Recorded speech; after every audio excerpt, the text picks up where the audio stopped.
तो मैं आज की कहानी शुरू करता हूँ। ये बात 2004 की है। ये कहानी सोलन ज़िले की है। ये स्टोरी जिनके साथ हुई है उनका नाम प्रशांत है। प्रशांत एक प्राइवेट जॉब किया करता था। अब प्रशांत नौकरी से छुट्टी लेकर घर आ रहा होता है। वह 6-7 महीने के बाद घर आता है। उसे घर आते आते रात के 10:30 बज जाते हैं। वो बस से उतरता है। अब उसके घर की तरफ मेन सड़क से 2 रास्ते उसके घर की तरफ जाते थे। पहला रास्ता 3 किलोमीटर का था और दूसरा 5 से 6 किलोमीटर का था। अब वो शॉर्टकट वाले रास्ते से घर की तरफ चढ़ने लग पड़ता है, यानी कि वो 3 किलोमीटर वाले रास्ते से घर की तरफ चढ़ने लग पड़ता है। वो रास्ता बहुत सुनसान था, मतलब उस रास्ते से कोई आता जाता नहीं था, पर प्रशांत इस बात से पूरी तरह अनजान था। तो वो चलता जा रहा था। एकदम से उसकी नज़र सामने पड़ती है। उसे दूर से मानो कोई साया दिखाई देता है। जब वो उस साए के नज़दीक पहुंचता है तो वो एक औरत होती है। प्रशांत सोचता है कि चलो कोई तो मिला इस रास्ते में, उसे भी थोड़ी हिम्मत आ जाती है।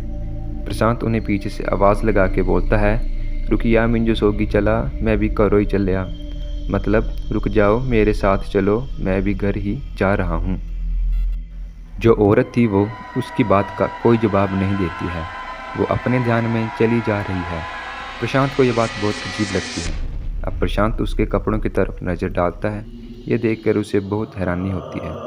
उस औरत के कपड़े पूरी तरह खून से रंगे होते हैं और कपड़ों पर मिट्टी भी लगी होती है। अब प्रशांत को ये बहुत खतरनाक लगता है।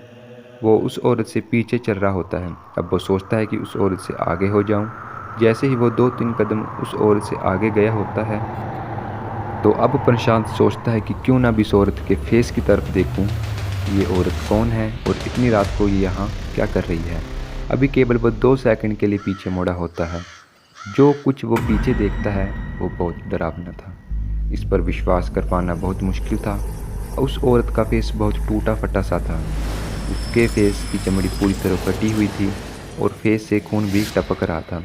मानो ऐसा लग रहा था कि उसके फेस पर किसी ने बड़े पत्थर से वार किया हो और पत्थर मार मार के उसका चेहरा बिगाड़ दिया हो।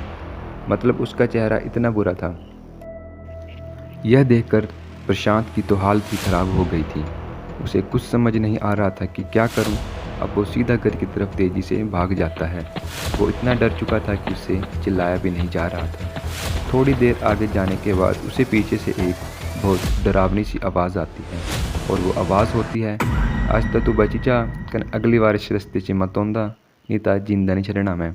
मतलब आज तो तू बच गया, अगली बार इस रास्ते से मत आना, नहीं तो जिंदा नहीं छोड़ूंगी तुझे मैं। ये सुनने में ही इतना डरावना है, तो उस औरत का फेस देखने में कितना खतरनाक होगा, आप इस बात से अंदाज़ा लगा सकते हो। जब वो ये सारी बात घर में बताता है तो घर वाले प्रशांत पर बहुत गुस्सा करते हैं। उसके घर वाले बताते हैं कि उस रास्ते में कुछ महीने पहले एक औरत की डेथ हुई थी। ये सुनकर प्रशांत एकदम हिल सा जाता है। हमारे हिमाचल में जो औरतें होती हैं वो सुबह जल्दी जल्दी घास काटने के लिए जाती हैं। वो औरत भी घास काटने गई होती है और उस औरत की डेथ घास काटते काटते लैंडस्लाइड होने की वजह से हुई थी। बरसात में हमारे हिमाचल में बहुत लैंडस्लाइड होते रहते हैं। वो औरत भी उस मलबे में दब गई थी, इसलिए उस रास्ते से कोई आता जाता नहीं था। ये सुन के प्रशांत बहुत डर जाता है। ऐसा कहा जाता है कि जिसकी भी अकाल मृत्यु होती है उसकी आत्मा ऐसे ही भटकती रहती है।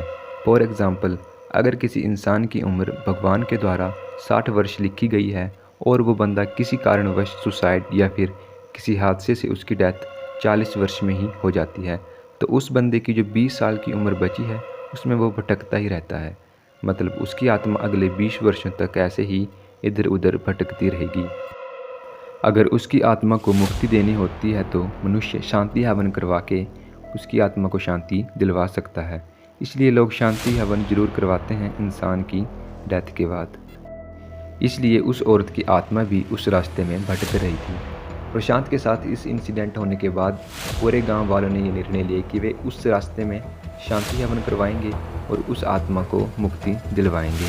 शांति हवन करवाने के बाद उस रास्ते में ऐसा कोई इंसिडेंट नहीं हुआ जैसा प्रशांत के साथ हुआ था। उस आत्मा को मुक्ति मिल गई थी। उस रास्ते से आज भी बहुत से लोग आते जाते रहते हैं। अब वह रास्ता पहले जैसा बन चुका है, एकदम नॉर्मल रास्ता बन चुका है।